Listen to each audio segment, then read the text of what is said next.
नमस्कार दोस्तों, राधे राधे। प्रिय दोस्तों, आप हमारे चैनल से नए जुड़े हैं तो कृपया करके हमारे चैनल को सब्सक्राइब कर ले, क्योंकि हम अपने चैनल पर इसी तरह के प्रतिदिन नए नए ज्ञानवर्धक वीडियो लेकर आते हैं। तो चलिए दोस्तों, कहानी को शुरू करते हैं, क्योंकि आपका समय हमारे लिए बहुत कीमती है। प्राचीन काल समय की ये बात है। एक जंगल में एक मुनि रहा करते थे। वह मुनि इतने सिद्ध साधक थे कि उनके पास में तंत्र मंत्र सिद्ध साधना बहुत सारी थी। वह मुनि हर रोज देव आदिदेव महादेव की घंटों घंटों बैठकर तपस्या किया करता था, भक्ति भजन किया करता था। उस मुनि के घर में कोई संतान नहीं थी। मुनि और मुनि की पत्नी दो ही लोग रहते थे। मुनि की पत्नी अपने पति से रोज कहा करती थी कि पतिदेव, हमारे घर में कोई संतान नहीं है। यदि ऊपर वाला हमको भी एक संतान दे देता तो हमारा जीवन भी सुखमय हो जाता। इसी चिंता को लेकर मुनि की पत्नी रोज बड़ी चिंता में डूबी रहती थी। मुनि अपनी पत्नी को चिंताग्रस्त देखकर बड़ा दुखी रहता था। मुनि भी अक्सर यही सोचता रहता था कि शायद हमारे नसीब में कोई संतान है ही नहीं। एक दिन मुनि भोलेनाथ की भक्ति में बैठे हुए थे। तभी मुनि की गोद में एक घायल अवस्था में खून से लहूलुहान एक गिलहरी आकर गिरती है। अब जैसे ही गिलहरी मुनि की गोद में आकर गिरती है, मुनि की आंखें खुल जाती है। तो मुनि देखता है कि एक खून से लहूलुहान गिलहरी उसकी गोद में पड़ी हुई है, और मुनि उस गिलहरी को अपने हाथों में उठाता है, उसका दवा उपचार करता है। उसके बाद उस मुनि के दिल में एक ख्याल आता है कि क्यों ना मैं इस गिलहरी को अपनी साधना के द्वारा एक लड़की बना दूं और लड़की बनाकर अपनी घरवाली को दे दूं। सोचने लगता है कि मेरी घरवाली भी बड़ी खुश हो जाएगी इस लड़की को पाकर।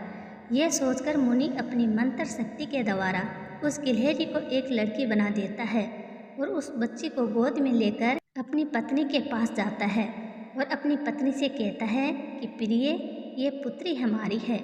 इस पुत्री का तुम अपनी पुत्री की तरह लालन पालन करो और जितनी ममता तुम्हारे अंदर है वह ममता इस पर लौटा दो। दोस्तों, मुनि की पत्नी बड़ी खुश हो जाती है। उसकी खुशी का कोई ठिकाना नहीं रहता। गिलहरी से बनी लड़की का दिल से लालन पालन करने लग जाते हैं।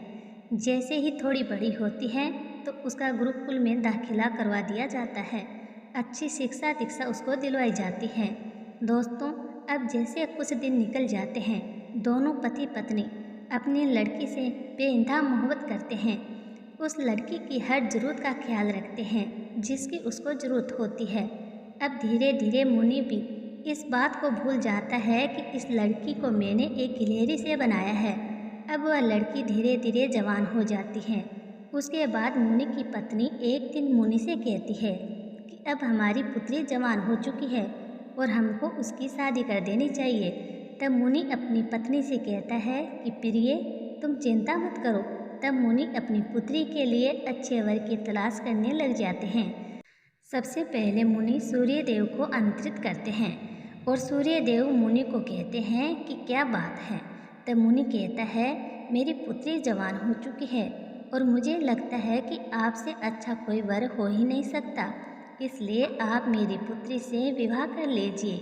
प्रिय दोस्तों, अब सूर्य देव मुनि से कहता है, यदि आपकी पुत्री मुझसे विवाह करने के लिए तैयार है तो मैं भी तैयार हूँ, मुझे कोई आपत्ति नहीं है। तब मुनि अपनी पुत्री को बुलाता है और पुत्री से पूछने लग जाता है कि पुत्री, क्या तुम सूर्य देव से शादी करोगी? तब मुनि की पुत्री मुनि से कहने लगती है कि पिताजी, सूर्य देव में बहुत तेज़ गर्मी होती है, इनकी गर्मी को मैं कभी भी सहन नहीं कर सकती, इसलिए मेरे लिए यह वर अच्छा नहीं होगा। तब मुनि सूर्य देव से पूछने लग जाते हैं कि हे सूर्य देव, आपसे श्रेष्ठ कौन है, वह बताइए। तब सूर्य देव मुनि को कहते हैं, मुझसे श्रेष्ठ बादल होते हैं जो मुझको भी ढक देते हैं। सूर्य देव की इतनी बात सुनने के बाद मुनि बादलों का आह्वान करने लग जाता है और बादल मुनि के सामने प्रकट हो जाते हैं।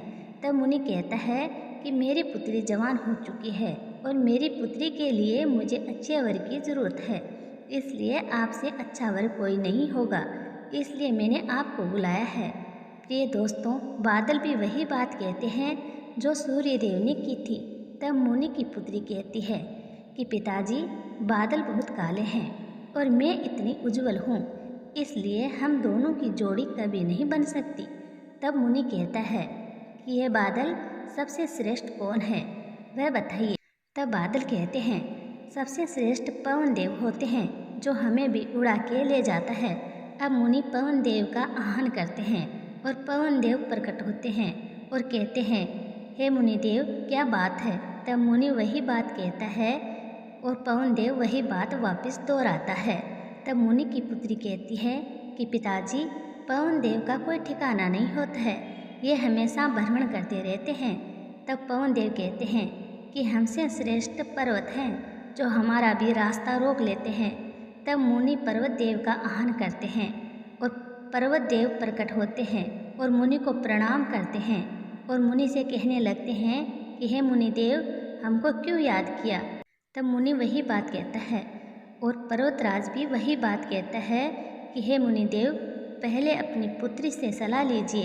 तब मुनि देव अपनी पुत्री से पूछने लग जाते हैं कि हे पुत्री, क्या तुम पर्वतराज से तुम्हारी शादी करना ठीक है। तब मुनि की पुत्री कहती है कि पिताश्री, यह एक ही स्थान पर रहता है, यह वर भी हमारे लिए ठीक नहीं है। तब मुनि पर्वतराज से पूछते हैं कि हे पर्वतराज, तुमसे सर्वश्रेष्ठ कौन है।